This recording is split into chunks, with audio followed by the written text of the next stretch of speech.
Bonjour à toutes et tous. Bienvenue dans ce nouveau Labo des métiers de l'ENSIB. Pour rappel, le Labo des métiers, c'est un rendez-vous qui permet le retour d'expérience d'un ou d'une professionnelle autour d'un sujet qui impacte l'évolution des métiers. Vous pourrez poser vos questions avec nos deux invités à partir de 12h30 pour le temps d'échange. Et n'hésitez pas non plus, si vous préférez, à poser vos questions dans le chat tout au long de l'échange. Voilà, donc pour ce nouveau labo, aujourd'hui, on a choisi de s'intéresser au rôle que peut jouer la bibliothèque dans l'accueil d'une microfolie. Donc pour cela, j'ai invité, je suis ravie de les accueillir, Laetitia Rojas et Elsa Fromont, qui sont donc respectivement directrices pour Laetitia de la médiathèque de Bourg-la-Reine et pour Elsa de celle de Fontenay-aux-Roses, donc toutes deux sur le département des Hauts-de-Seine. Et Je suis en avant de vous visio là. laisser... Juste un petit instant. Donc, avant de vous laisser la parole, je vous propose de vous présenter rapidement ce qu'est donc une microfolie. Donc, les microfolies, elles ont été lancées par le ministère de la Culture en 2018. Et donc, c'est un dispositif qui consiste à installer un musée numérique au cœur d'un établissement déjà existant auprès des territoires. Ce musée peut être complété par d'autres modules, donc par exemple des Fab Labs ou encore des postes de réalité virtuelle ou bien un espace scénique. La maison folie pilote, ça a été celle de Sevran dès 2017. Aujourd'hui, on recense environ 400 microfolies donc sur le territoire français et à l'international, où elles sont présentes plutôt dans les instituts français. Et donc, ce sont des dispositifs qui peuvent être présents dans des structures très variées, telles que donc des médiathèques, des centres culturels, des centres commerciaux, des bâtiments patrimoniaux, des cinémas. Voilà. Donc, le musée numérique, lui, donc le contenu, en fait, il est constitué en collaboration avec 12 établissements culturels nationaux fondateurs. Et donc, l'objectif de ce dispositif, c'est de faciliter l'accès à l'art pour les habitants des territoires, d'encourager la pratique créative et le tout dans une forme dans un format un peu interactif. Voilà, donc pour que ce soit un peu plus clair, je vous propose de vous lancer la vidéo de présentation de la microfolie de Bourg-la-Reine.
Donc, Elsa, Laetitia, bonjour à toutes les deux.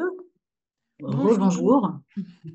Donc déjà, je voulais vous demander, pour commencer, qu'est-ce que c'est la microfolie dans vos bibliothèques? En quoi consiste le dispositif que vous avez retenu? Et pourquoi il y a eu ce projet d'accueillir une microfolie du côté de votre collectivité?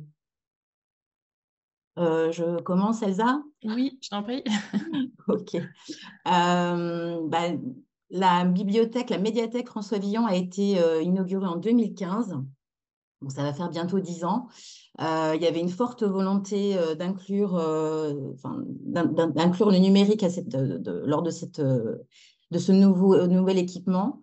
Et puis, quelques années plus tard, 4 ans plus tard, il y a eu une véritable volonté de la part de la municipalité d'offrir aux habitants un dispositif donc numérique, puisque ça faisait partie du projet d'établissement initial en 2015, et d'ouvrir, donc, de promouvoir la connaissance des arts auprès des réginaburgiens.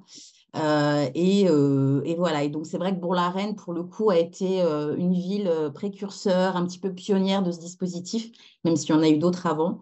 Et donc, voilà, et mettre à disposition par un dispositif innovant, moderne, selon les élus, pour l'art et la culture auprès des habitants de manière très proche et voilà, très immédiate. Donc, Laetitia, vous avez un musée numérique et un Fab Lab, c'est bien ça? Oui, c'est ça, exactement, tout à fait.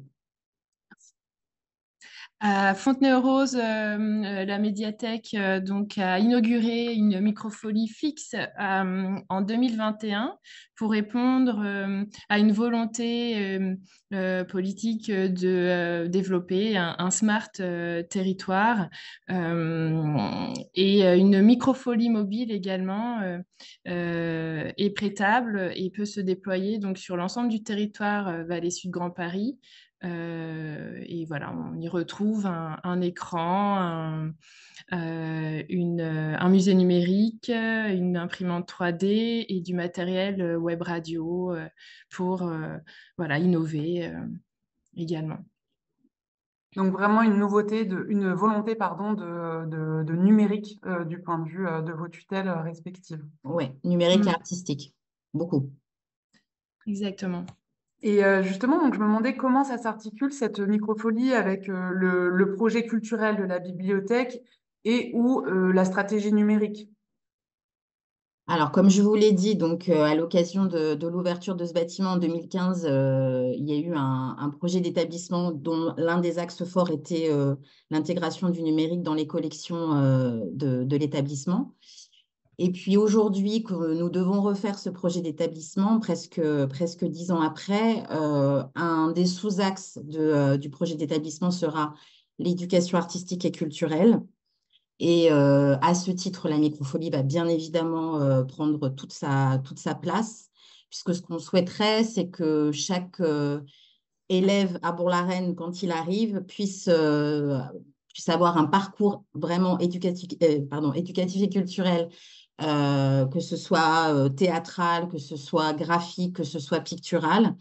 Et donc, dans ce parcours, on aimerait inclure évidemment la microfolie comme l'une des étapes de ce parcours fort.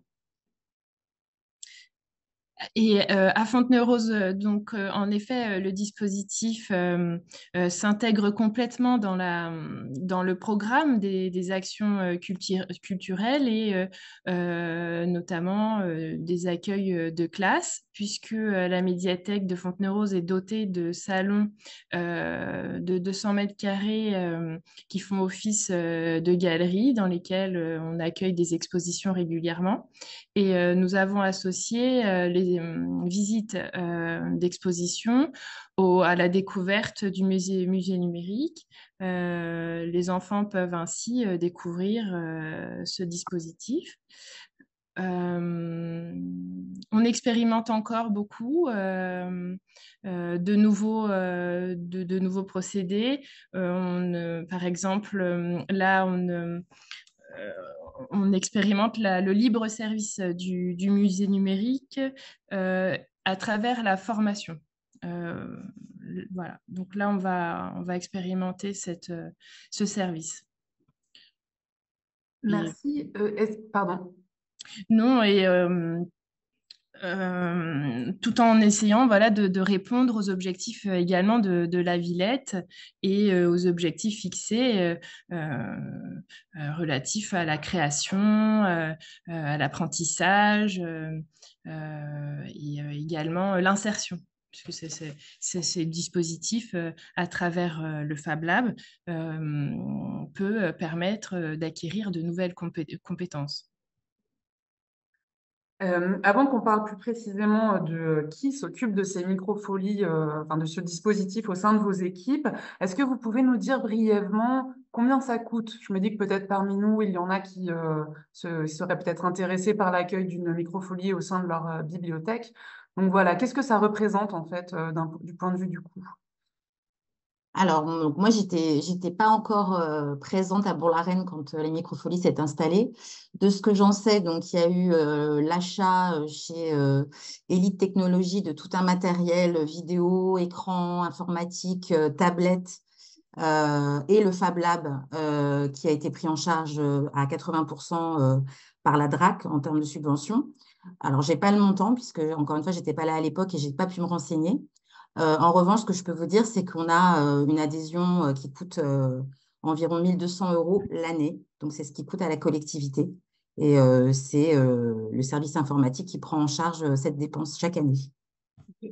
Du côté de Fontenay-aux-Roses, le projet a été proposé avec 2 postes, 2 contrats aidés, un adulte relais et un service civique, en plus de l'adhésion aux chartes, puisqu'il y a, la collectivité adhère à la charte de la microfolie fixe et de la microfolie mobile. Et la médiathèque donc, a été équipée d'un grand écran donc d'un grand écran, d'un Fab Lab avec donc 2 imprimantes 3D de belle qualité, une brodeuse numérique, des PC, 8 PC portables. Et tout ça a été en effet subventionné par la métropole, la DRAC et la préfecture, pour notamment le contrat adulte relais. Ok. Je précise, il me semble qu'il est aussi possible de louer le matériel audiovisuel. Donc, vous avez commencé un peu à en parler, Elsa, mais est-ce que vous pouvez nous dire brièvement qui s'en occupe parmi vos équipes? Est-ce que donc vous avez un personnel dédié? Ça semble être le cas. Ou peut-être dans le cas pour Laetitia, est-ce que vous avez réparti cette médiation numérique sur l'ensemble de l'équipe ou sur certaines personnes? Oui, alors l'adulte, en effet, en plus des 2 postes dédiés, donc un adulte relais et un service civique, l'adulte relais est mobilisé sur la microfolie mobile qui est accueillie actuellement à Bagneux. Et donc, il est présent 3 jours par semaine et 2 jours à la médiathèque. Des agents ont été aussi embarqués dans le projet. Un agent assure la médiation du musée numérique, un autre les accueils de classe. Et donc une coordinatrice, une coordinatrice responsable des actions culturelles qui coordonne l'ensemble. Et voilà, et la direction aussi qui prend en charge certaines missions. Par exemple, les rencontres avec les villes prochaines qui empruntent la microfolie mobile. Alors, à Bourg-la-Reine, c'est beaucoup plus restreint que ça, malheureusement.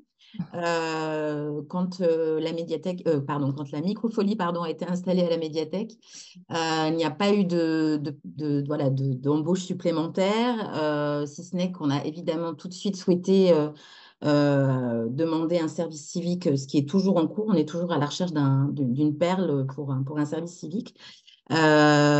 Et aujourd'hui, j'ai la chance dans l'équipe d'avoir des personnes qui, de manière individuelle, étaient motivées par la matière, donc l'histoire de l'art en l'occurrence, et qui avaient des appétences numériques également, donc, et des compétences. Donc, il y a un groupe de travail qui s'appelle le groupe de travail Microfolie sur la médiathèque et qui régulièrement, donc, comme à Fontenay-aux-Roses, accueille des groupes scolaires et périscolaires, des associations également, qui animent des séances. Alors, ça s'appelle les samedis c'est microfolie. Ce sont des espèces de conférences. Alors, voilà, ce ne sont pas des historiens de l'art, mais ils se forment au fur et à mesure en fonction de certaines thématiques, en fonction de certains temps forts. Donc, ils ont pris ça vraiment à cœur et en charge par eux-mêmes de manière et individuelle et collective, puisqu'ils travaillent à plusieurs. Et j'ose espérer que ça leur plaît beaucoup parce qu'en tout cas, ça leur prend quand même un petit peu de temps sur leur travail. Mais au fur et à mesure que les séances sont fabriquées, à l'aide de la playlist notamment de la microfolie et des œuvres qui sont proposées, et au fur et à mesure, c'est comme pour tout autre type d'accueil, ces accueils peuvent être entre guillemets recyclés sur d'autres séances. Donc, en tout cas, de leur appétence, ça leur plaît énormément et donc ça repose entre guillemets sur 4 personnes, entre autres. Et est-ce que vous pouvez nous dire si ces agents ont suivi des formations spécifiques que peut-être vous pourriez nous recommander? Tout à fait. Vas-y. Oui, alors le contrat adulte relais a des formations obligatoires.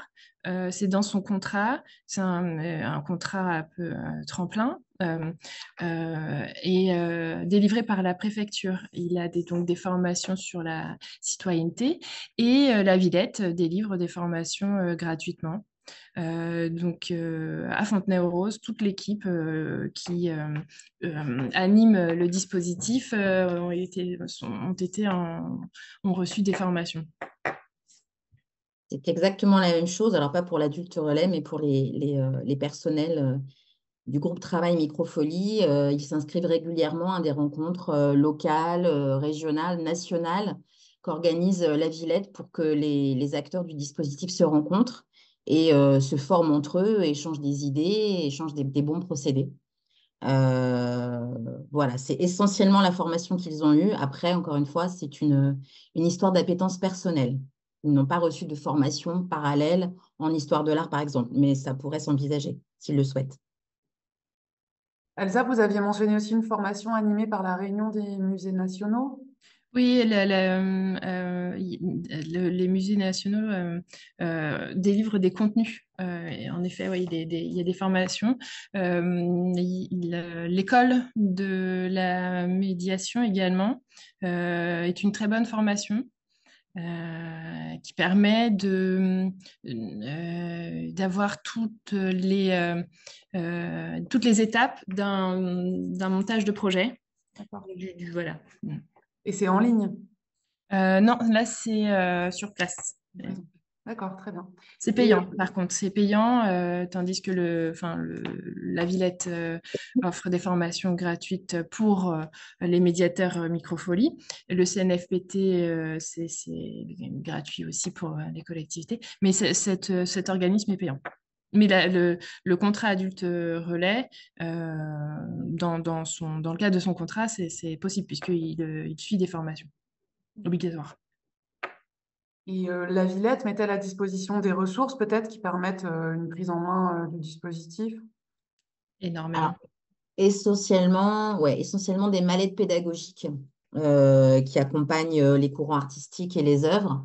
Et c'est plutôt donc à destination d'un public enfant et familial. En tout cas, mes collègues s'en servent énormément. Est-ce que vous pourriez nous dire ce qui s'est avéré le plus complexe dans la prise en main de ces différents modules?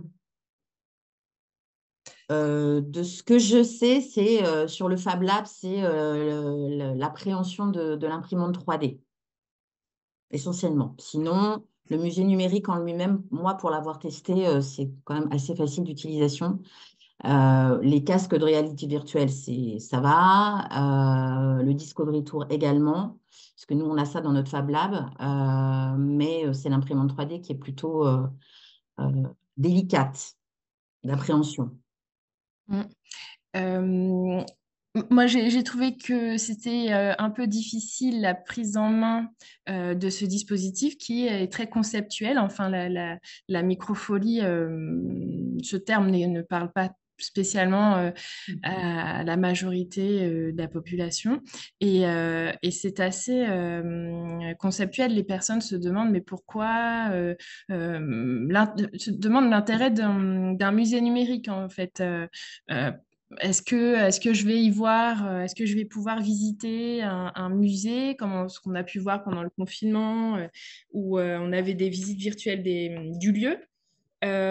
Et donc, c'est pas si simple de vulgariser, et il faut absolument le faire selon moi, de vulgariser ce service pour que ça soit facile, compréhensible par tous et facile d'usage et qu'on y aille aussi naturellement que n'importe quel autre service courant. D'accord, donc un enjeu de communication autour Ouais, du le terme microfolie, effectivement, reste obscur et abscon pour la majeure partie des gens. Ouais.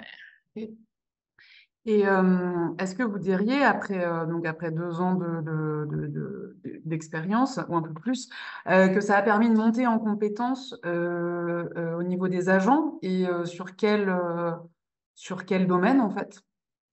Sur la médiation culturelle, la médiation numérique et l'appropriation de l'histoire de l'art, essentiellement, et la gestion de groupe et l'interaction avec des groupes. Tout ça, effectivement, c'est des choses qui permettent de monter en compétences, étant entendu que ce sont déjà des accueils qui sont historiques dans les médiathèques, puisque l'accueil de groupe, quel qu'il soit, a toujours existé. Là, avec un média supplémentaire, certes, mais et puis aussi le travail en collaboration, parce que généralement, les séances se font à 2 et se préparent à plusieurs également, à Bourg-la-Reine. Oui, des compétences techniques, comme tu l'as dit, Laetitia, pour savoir comment utiliser ces machines, utiliser le logiciel de modélisation et de la pédagogie également. Je constate que c'est une compétence, une qualité nécessaire euh, pour un médiateur surtout peut-être pour le Fab Lab, puisque il y aurait peut-être plus besoin de pédagogie pour le Fab Lab. Et vous diriez aussi que ça introduit une culture du faire au sens maker, qui s'est peut-être un peu plus distillé dans l'équipe? Complètement, complètement. C'est des compétences qu'on n'avait pas forcément jusque-là en médiathèque, enfin dont on n'avait pas forcément besoin. Et là, oui, c'est complètement ça. Et est-ce que De du coup, la même chose. pardon, oui, ok. Non, non, pareil. Est-ce que ça a peut-être permis au niveau des recrutements, en tout cas pour vous, Elsa, de diversifier des profils, peut-être? Mais complètement, oui, oui. Le recrutement est un peu différent, hein. On recherche, comme on l'a évoqué, un médiateur qui a des compétences en pédagogie et des connaissances en histoire de l'art. Ouais, c'est très aidant. Et donc, est-ce que vous diriez que la microfolie, ça a apporté de la visibilité à la structure médiathèque? Alors, comme tout projet, comme tout nouveau service, ça apporte forcément de la visibilité. Je dirais qu'à Bourg-la-Reine, en tout cas, et le terme microfolie reste obscur.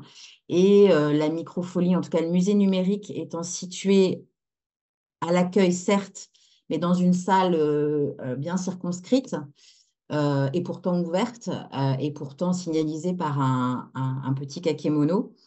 Je ne dirais pas pour le cas de Bourg-la-Reine que ça a apporté une visibilité supplémentaire à la médiathèque. Voilà.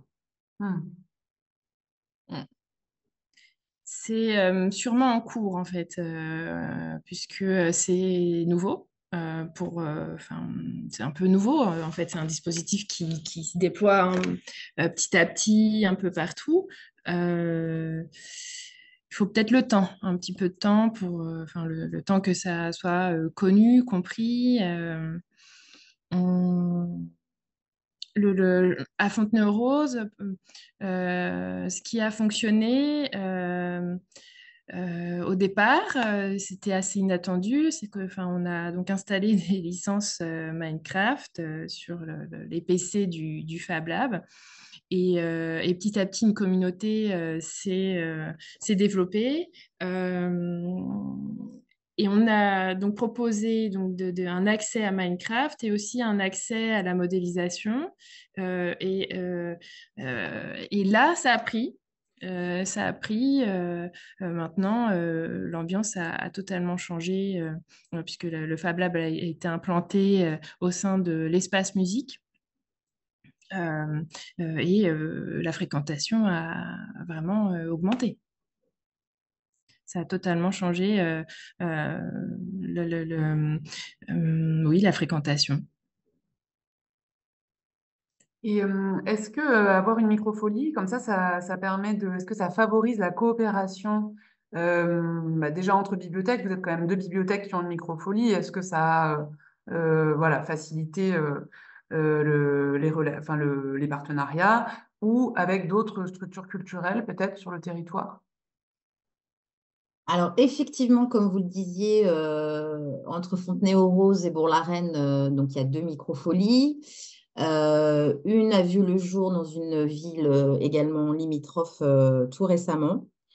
Une deuxième, hein, à Antony, Oui, c'est ça, Elsa? Donc, de par notre association de bibliothécaires du sud du département, nous allons créer un groupe spécifiquement microfolie. De la même façon, pour échanger des savoirs, pour se donner des idées, pour envisager des projets, j'espère, collaboratifs. Et puis, bon, pour le cas de Bourg-la-Reine, on travaille depuis l'année dernière à l'occasion du micro-festival, puisque donc, je ne sais pas si on l'évoquera après, mais la Villette propose un catalogue d'artistes pour valoriser la microfolie, les microfolies et les musées numériques. Donc, à cette occasion, les structures accueillantes peuvent, une fois par an, valoriser d'autant plus cet outil par le biais d'un micro-festival. Et donc, depuis l'année dernière, on travaille avec une maison de quartier à Bourg-la-Reine. Et on a, pour cette deuxième édition du micro-festival, on a conjointement répondu à un appel à projet de la préfecture, puisque cette maison de quartier fait partie d'un quartier prioritaire. Voilà.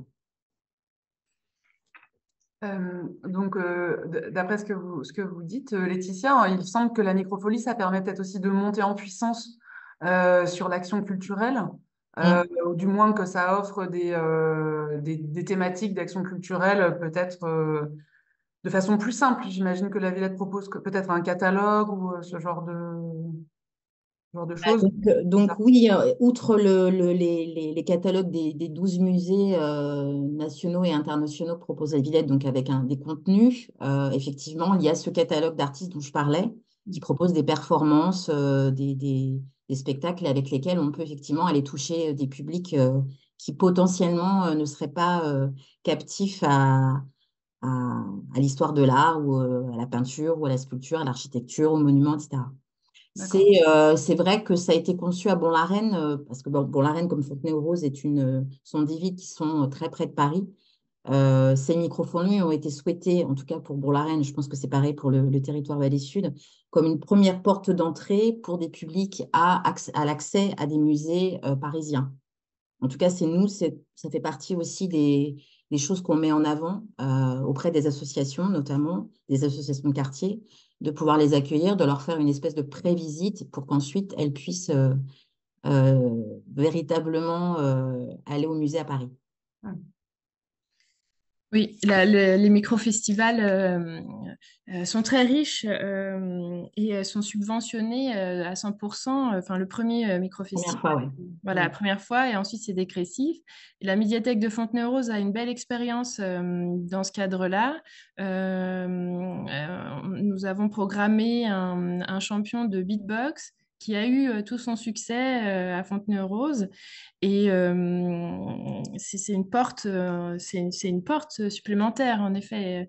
Et à travers cette action, eh bien, c'est encore de la découverte de ce dispositif. C'est de l'action culturelle pure. Tout à fait. On peut monter également un micro-festival.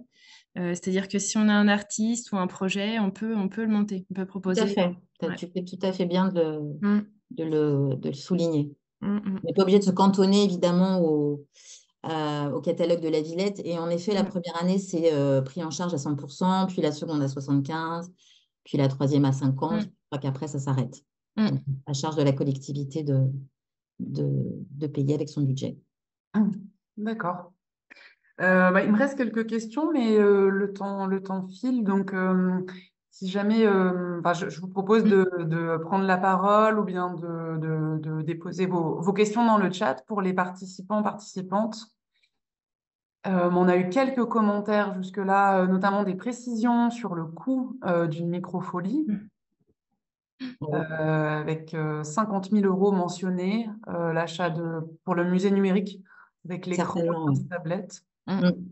financé à 80% par la DRAC. C'est ça. On a également eu une précision sur quelqu'un qui travaille avec un coordinateur qui a un profil histoire de l'art à temps plein. Mhm. Et globalement, j'ai l'impression qu'on a des profils très différents parmi vous, des microfolies en milieu rural, Ah loin oui. des musées, Et contrairement déjà, à ce cas, et également une microfolie en centre de documentation.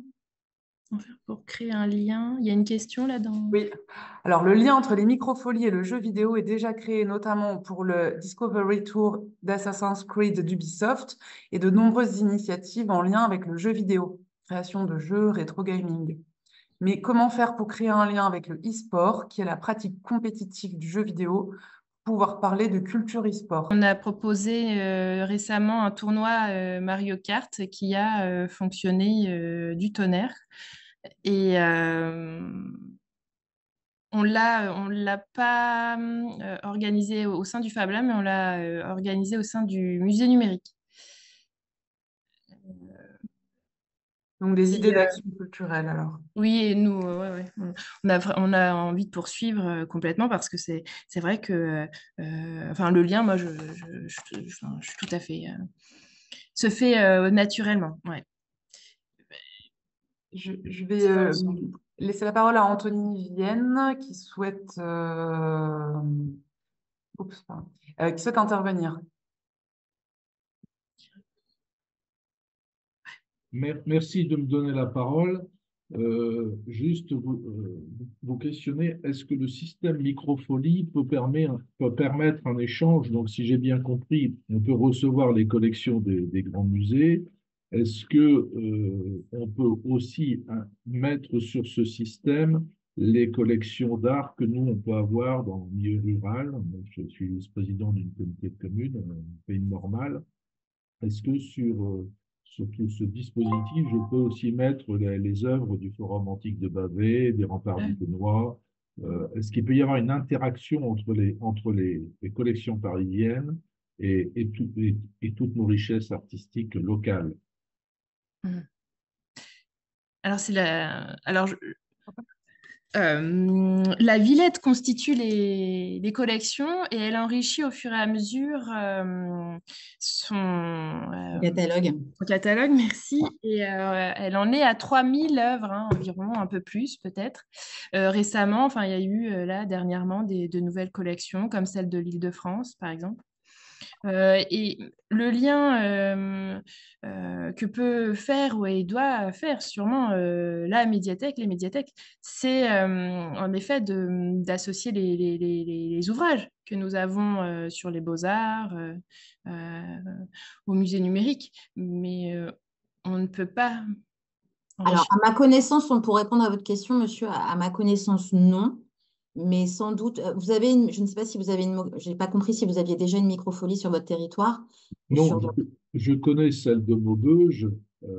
Je trouve que c'est pas mal du tout d'avoir ça dans un territoire rural. Oui, tout à fait. Mais si j'amène du public dans un lieu pour dire, voilà, vous pouvez voir les grandes œuvres des musées parisiens, c'est formidable. Ouais. J'aimerais aussi pouvoir leur dire, voilà, vous Mais voyez ce une tableau du ouais. XVIe siècle qui est dans l'église, qui est juste à 3 kilomètres.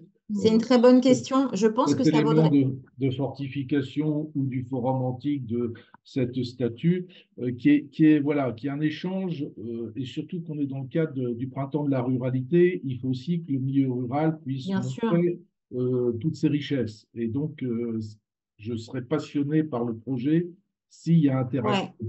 Voilà. Mais je pense que ça vaut vraiment le coup. Alors malheureusement, nous, on est en médiathèque de proche région parisienne, mais ça ne veut pas dire qu'à côté de chez nous, il y a aussi des collections qui mériteraient d'être visibilisées, entre guillemets.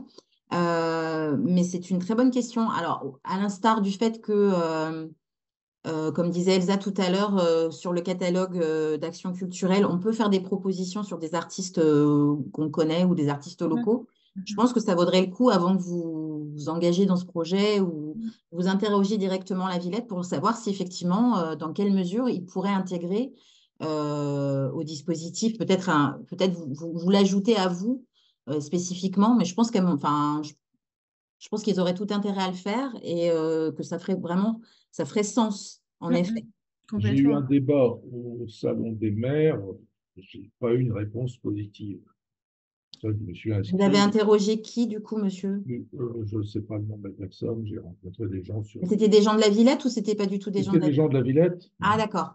Bon, et donc, je pense que ça aurait tout son sens Oui, s'il y avait interaction. ouais, je Alors suis d'accord. évidemment, nous n'aurons pas les moyens de tout montrer, d'en montrer autant, mais au moins que le public local puisse voir aussi que, Bien sûr, voilà, bien sûr. c'est un peu simpliste, mais il Ouais. n'y a pas que à Paris qu'il y a des grandes choses. Bah, évidemment. Il y a aussi sur le secteur rural. Voilà, ce qui m'intéresse, c'est l'interaction. Oui.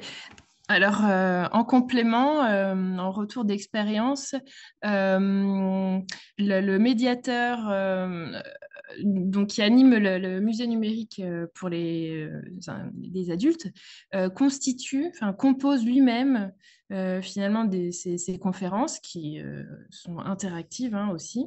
Donc, il compose avec les collections de la Villette et d'autres visuels qu'il va chercher des visuels libres de droit. Du coup, il recompose finalement voilà, une présentation sur un sujet précis qui peut intéresser les adultes. Oui, nous, pareil, les médiateurs numériques de mon équipe agrémentent et ajoutent effectivement des visuels d'œuvres libres de droit, puisque parmi les catalogues offerts par la Microfolie, bien évidemment, il n'y a pas tout. Et comme on fonctionne beaucoup par thématique et par temps fort, évidemment, toutes les œuvres ne répondent pas au sujet qui intéresse les médiateurs numériques quand ils font leur séance. Il y a plusieurs commentaires dans le chat qui signalent des collections régionales, mais un peu, finalement, ça semble être des initiatives, peut-être, voilà, des opportunités, donc qui seraient intégrées, notamment pour des musées ruraux en Rhône-Alpes. Ouais. Mais si je reprends ce que j'avais pu lire dans la limite, justement, au dispositif, était notamment noté le fait de rester sur des collections qui sont pas figé parce que ça évolue, mais en tout cas, il n'y a pas beaucoup d'aller-retour entre les lieux qui accueillent et les territoires surtout qui accueillent des microfolies et l'évolution des collections. Mais effectivement, vous avez sans doute à signaler. Je relève d'autres questions.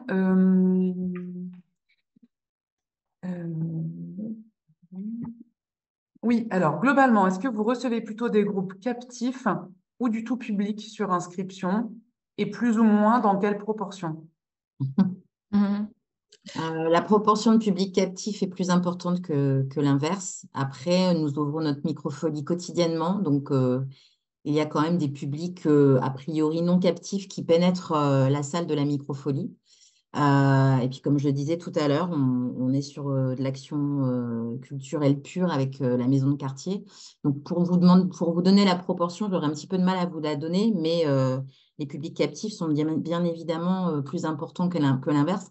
Mais on reçoit également des publics scolaires et périscolaires qui sont à la base non captifs. Donc, Et recevez sur inscription ou l'accès est libre, les peut-être deux. des familles le Les deux. samedi Les deux en accès libre toute la journée aux horaires d'ouverture. Et puis après, sur les séances spécifiques, il n'y a pas besoin d'inscription. Et puis après, sur des temps forts spécifiques aussi. Pour l'instant, on reste en entrée libre parce que la fréquentation n'est pas suffisamment importante pour qu'on soit obligé de limiter par des inscriptions. J'ai une remarque dans les participants qui signale que le public captif est bien plus important, que le tout public a du mal à se saisir du concept que vous aviez souligné toutes deux. Une autre question, est-ce que la médiation s'approche de formes de cours au niveau du format, la médiation que vous proposez dans le musée numérique? Alors, c'est pas l'idée à Bon-la-Reine. Je ne pense pas que ce soit l'idée non plus à Bah, Fontenay-aux-Roses. justement, en échangeant beaucoup avec les enseignantes ou les enseignants. L'idée, c'est vraiment d'être dans l'interactif au maximum. Et puis, encore une fois, les agents, enfin les bibliothécaires, les médiathécaires ne sont pas des conférenciers, encore moins des historiens de l'art. Ouais. Donc, ils ont déjà cette habitude d'être dans l'interaction, dans les médiations qu'ils font avec les accueils de groupe. Donc, d'autant plus avec dans ce genre de… Ça les met plutôt à l'aise d'être dans l'interaction que d'être dans quelque chose de purement magistral. À mon avis, qu'ils auraient bien du mal à assumer. Oui. À assurer. Et la Villette apporte aussi des contenus ludiques avec des puzzles. Voilà. C'est ludique et interactif. Une autre question, est-ce que des enseignants s'en emparent, en tout cas pour les enseignants des classes avec lesquelles vous êtes en partenariat, est-ce que des enseignants s'en emparent dans l'apport de connaissances en éducation artistique et culturelle? Est-ce que vous arrivez à nouer comme ça un travail On y tend, parce que ça aussi, ça fait partie de notre projet d'établissement. On souhaite que, au-delà de la microfolies, le corps enseignant fasse la véritable démarche de venir avec la médiathèque avec des idées, avec des projets. Pour connaître un petit peu le corps enseignant à Bourg-la-Reine, les instituteurs, les institutrices aimeraient pouvoir venir sur leur temps personnel sélectionner des œuvres, préparer des séances avec nous, etc. Pour l'instant, c'est encore assez balbutiant. Oui, à Fontenay-aux-Roses, c'est un objectif également et nous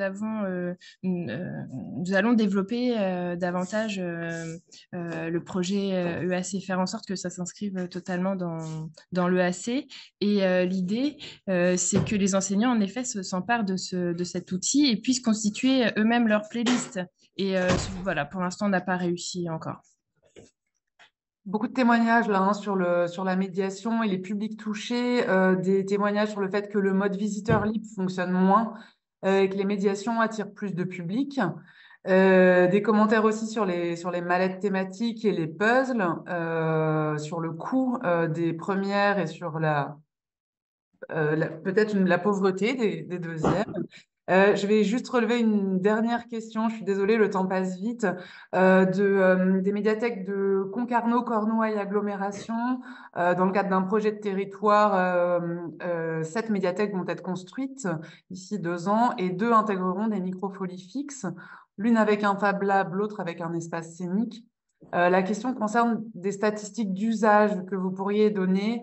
Peut-être la régularité des visites. Est-ce que c'est une par mois? Est-ce que c'est plus? Est-ce que c'est moins?